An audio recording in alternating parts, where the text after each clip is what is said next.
Okay, next thing I'm going to do is show you how to grade that rubric that we made. So again, you're going to go to grades, click on that assignment. This is the grade, the one that we did a rubric for. So I'm going to click on that.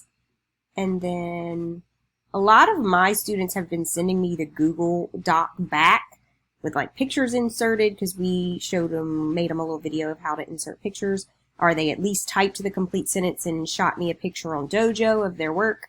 So I'd have to have all of that with me. So if I click right here, it's going to show me whether they typed, did whatever. Obviously, this one's not.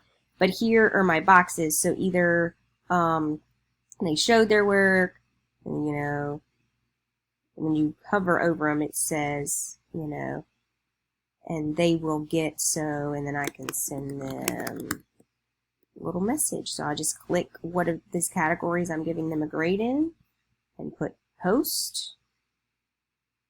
And then I want to make sure that I return it back to them with their grade. And you just do that for each little one that is, and you can go through these arrows right here if you have multiple students that have done it.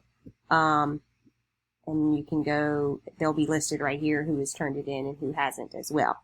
So that's how easy it is to do with the rubric. If you did word points, then you would have typed the points in that side where I just clicked the boxes. And again, make sure you return it to them so they can see their grade.